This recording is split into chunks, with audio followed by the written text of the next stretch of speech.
informasi tentunya di sini nanti akan disesuaikan dengan yaitu pendidikan. Dalam hal ini adalah sertifikat pendidik yang kita miliki atau ijazah yang kita miliki, linearnya di mana. Kemudian di sini nanti kita akan bisa memilih jabatan, teman-teman. Nah, ini adalah nanti kita sesuaikan semua ya.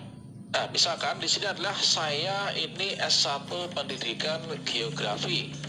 Nah, maka teman-teman di sini nanti kita pilih formasi jabatan. Misalkan saya pilih yang guru kelas.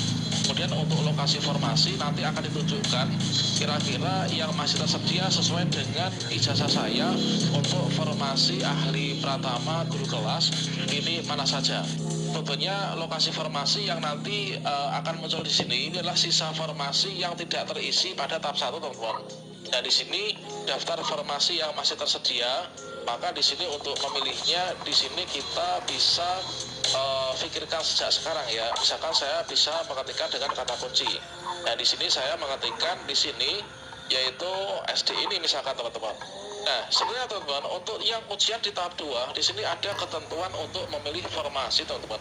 Dan tentunya ini sebelum kita untuk jadwal memilih formasi buka, kita harus tahu dulu ya. Jika kita hitung secara mundur, maka tinggal sekitar 4-5 hari lagi, teman-teman. Bagi teman-teman yang tidak lolos di ujian tahap 1 dan juga teman-teman yang baru memilih formasi pertama kalinya untuk ujian di tahap 2 dari teman-teman guru swasta dan juga lulusan PPG, untuk pengumuman dan pemilihan formasi di tahap 2 nanti mulai tanggal 24 sampai tanggal 30 Oktober tahun 2021.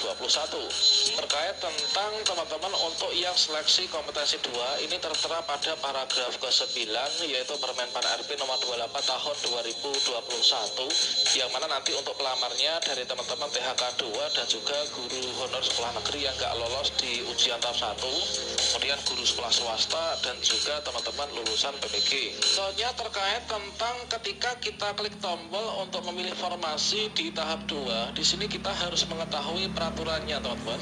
Nah, di sini bagi teman-teman pelamar yang mengajar di pendidikan anak usia dini, kemudian taman kanak-kanak, sekolah dasar atau sekolah menengah pertama, ini teman-teman dapat melamar di antara pilihan bentuk satuan pendidikan tersebut di wilayah kabupaten atau kota tempat pelamar mengajar pada mata pelajaran yang sesuai dengan sertifikat pendidik dan atau kualifikasi pendidikan pelamar. Nah, jadi teman-teman, di sini tidak terkait bagi teman-teman mungkin yang mengajar di PAUD, mengajar di TK, kemudian mengajar di SD dan juga SMP.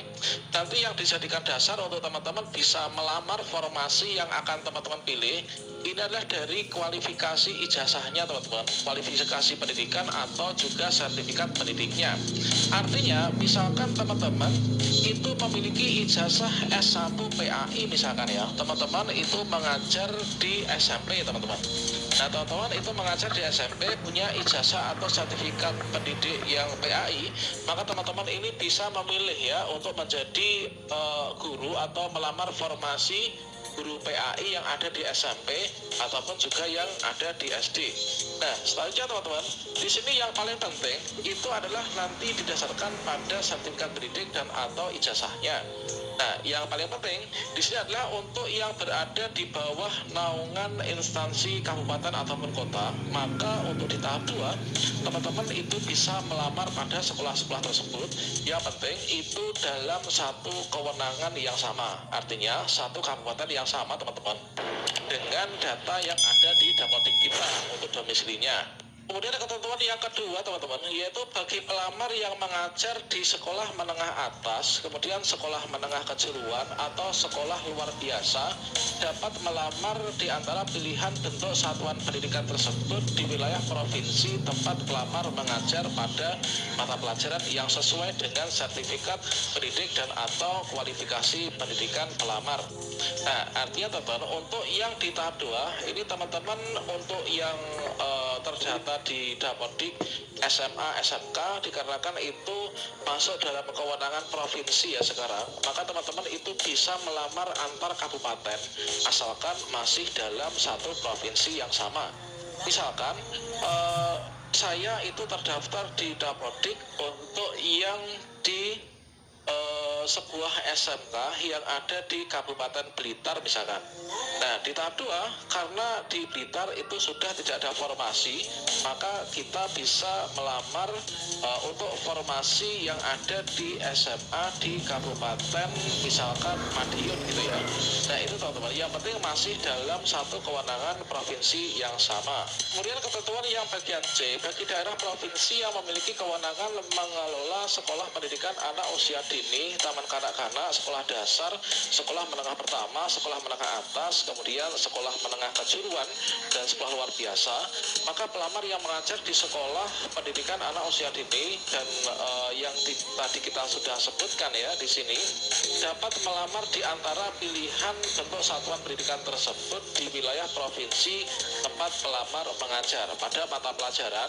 Nah, di sini itu adalah disesuaikan dengan sertifikat pendidik dan atau kualifikasi pendidikan pelamar.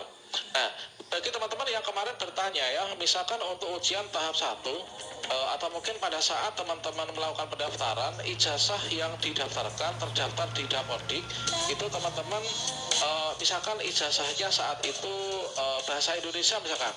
Untuk tahap 1 di sana bisa melamar untuk formasi guru kelas teman-teman misalkan. Kemudian untuk di tahap 2 ternyata teman-teman sudah memiliki ijazah S1 PGSD gitu ya. Ada yang bertanya, apakah kira-kira untuk di tahap 2 itu bisa melamar menggunakan ijazah terbaru yang dimiliki sesuai dengan yang baru saja diperoleh untuk formasi guru SD misalkan? Maka itu tidak bisa teman-teman. Dikarenakan apa? Dikarenakan untuk penetapan ijazah itu sudah di-verval pada beberapa bulan yang lalu. Dan kalau misalkan teman-teman itu melihat pada akun info GTK teman-teman, maka di sana ada status verbal, itu adalah saat ini sudah dikunci. Nah, makna dari status verbal sekarang dikunci itu artinya untuk momentum seleksi P3K Guru tahun 2021, baik itu tahap 1, 2, dan juga 3, maka teman-teman tidak bisa mengganti ijazahnya ya. Jadi lebih baik teman-teman memakai ijazah yang itu dulu. Kalau misalkan teman-teman mungkin bisa mengganti ijazah yang ada di Dapodik dan nanti akan tersinkronisasi di info GTK, maka teman-teman itu memerlukan untuk nanti verifal ulang teman-teman. Dan tentunya itu nanti akan mengganggu stabilitas proses teman-teman ikut ujian P3K yang ada di akun SSCASN ya, dikarenakan itu semua terintegrasi. Oke, demikian sobat semuanya terkait tentang ketentuan memilih formasi, dan nanti simulasi untuk memilih formasi adalah seperti itu.